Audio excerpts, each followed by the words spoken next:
It's true, Egypt is a real country of many millions. But it is also a phantasm, an echo from the past, a fiction inhabited by the souls of millions more from the age of the pharaohs. And those spirits, those inhabitants of the mind, are equally real. That is the lesson I have learned over the last 6 weeks. For now, as I sit at my cafe table awaiting my paramour, he who is nightly visited by my soul, I have found my destiny. And it came to me through powers from the secret tomb of a forgotten princess of Egypt. It began with a phone call as I was packing up to return to the States after my first year at the American University in Cairo. Shoes, TSA bag, sweater. Hello? Mary, Reynolds? Yes? Ziegler here. I need assistance at Luxor. Oh! Yes, assistance. An important dig. Great discovery. Can you come? When? Now. Work must be done now. I'll pay you well for the summer. I'm packing for my plane back home. All right. Never mind. No, wait. Yes, I can do it. You said Luxor?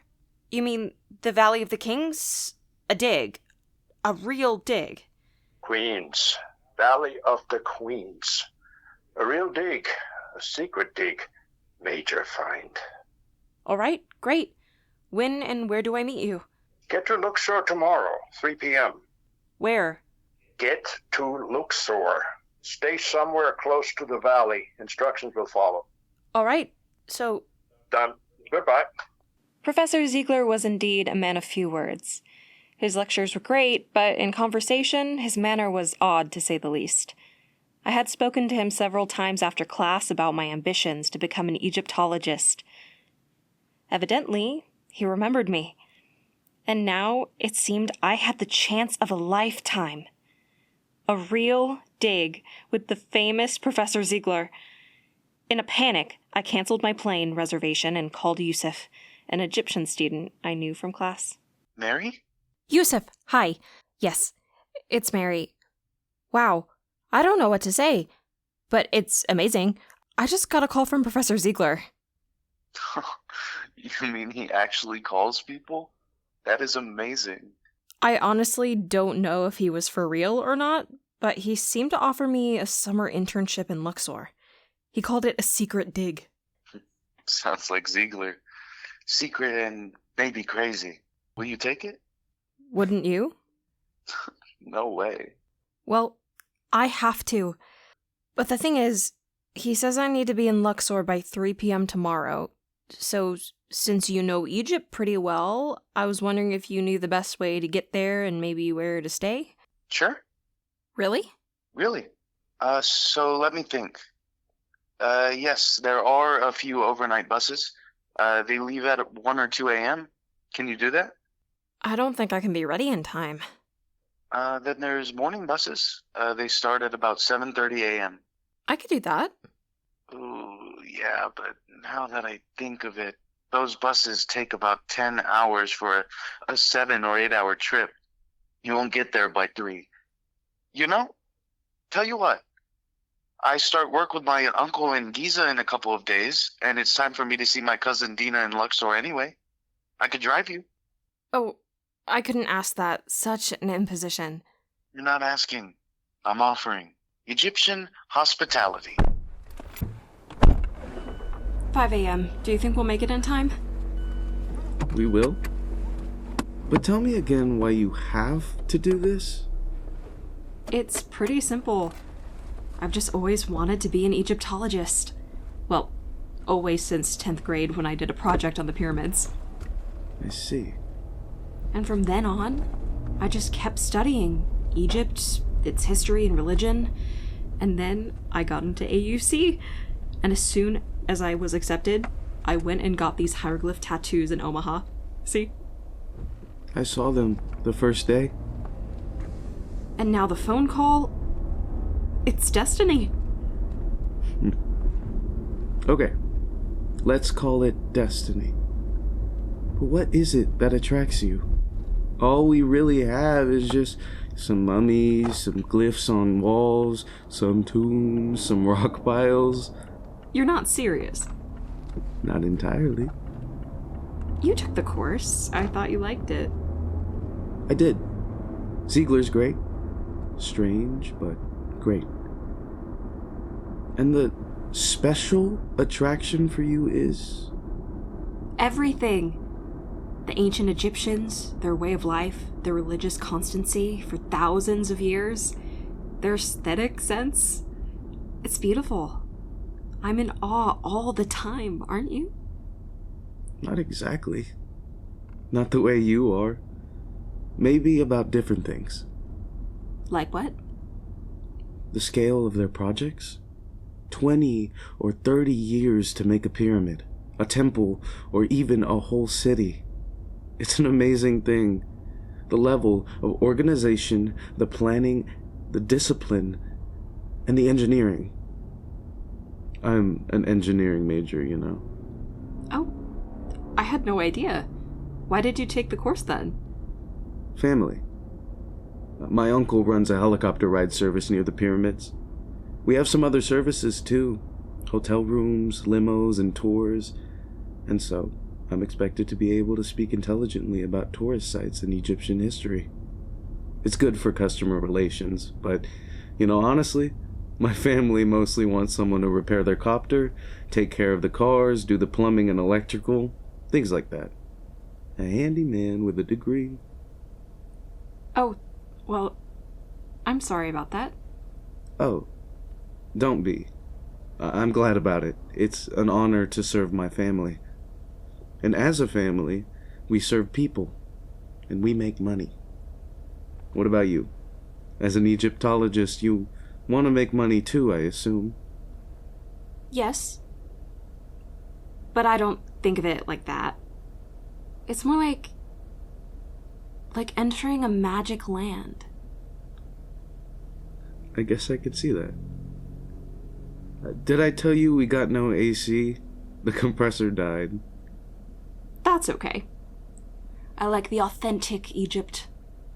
We're gonna have some authentic sweating by noon. But the radio works. I got a little traveling music ready. Do you mind? Bring it on.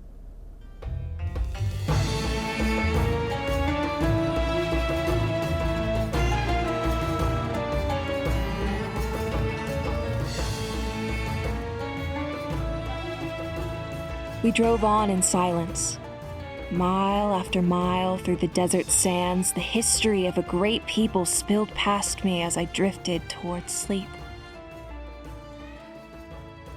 And the images of hieroglyph-embossed colonnades flash by in flickering sunlight, while the shadows of a stately funereal march, a march for someone I thought I knew, slipped into my mind from the infinite time of Egypt.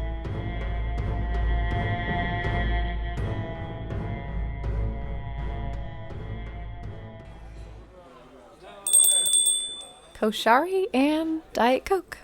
Dina is the best cook in the valley. Isn't that so, Dina? Well, I can't deny it if you say it. Your heart is not heavy with untruths. Dina likes to toy with me. But you won't be unkind to Mary, will you, Dina? How can I be? Evidently, she is family. Cousin Dina, it turned out, ran a little hotel on the outskirts of Luxor, very near the Valley of the Queens. And she always rang that little bell before she served. A most excellent hostess. We arrived at 1:30. I texted Professor Ziegler, arrived, Luxor. We were just finishing lunch when my phone beeped. It's Professor Ziegler. But what is it? It's just numbers. 25.72683 and... Let me see. And 32.59210. What does it mean? They're global map coordinates in decimals. We use them all the time in flying. Here, Let me put them into Google Maps. See? It's in the Valley of Queens. A bit off the road, but you can walk there from here. Another message. It says, meet at location given. 5 a.m. He definitely has a way with words. Me too. I'm texting back DONE. Let's go for a walk. There's a small street market nearby I'd like you to see. Done. Let's go. Soon, we were on a back street of Luxor, where vendors sold clothes, food, and souvenirs. As we passed one booth, an old man sprang up with great excitement, pointing at my tattoos, and motioning us to come into his shop. الو انت صباح الخير انت هناك انت اللي مع صاحبتك انا عندي حاجه مخصوصه عشانك حاجه ليها هي بس لازم تيجي تشوفها تعال شوفها هي حاجه مخصوصه عشانها بجد هي هديه مخصوصه عشان صاحبتك تعال معايا تعال هنا. Youssef explained. He says he has something for you, just for you. I was apprehensive, but moments later, I was handling a roughly triangular-shaped slab of stone, about 1 inch thick and 14 inches long. One side had been covered with plaster and painted with a few hieroglyphs. They were incomplete, with parts broken off, but among them was a group clearly the same as my tattoos: the feather glyph, the water glyph, and the seated woman. I thought it was just a trinket, a bit of stone made up to look as if it had come from a tomb. But as I held it and traced the glyphs gently with my finger, sights and sounds around me faded, and a cloud of darkness grew around Youssef and the merchant. And they faded from view, became tiny figures silent and far away. And from the darkness emerged tomb paintings of Anubis, Osiris, and forgotten kings and queens. Ancient figures illuminated by the flickering light of sconces. Figures that came alive, dancing forever amid ever-morphing shadows.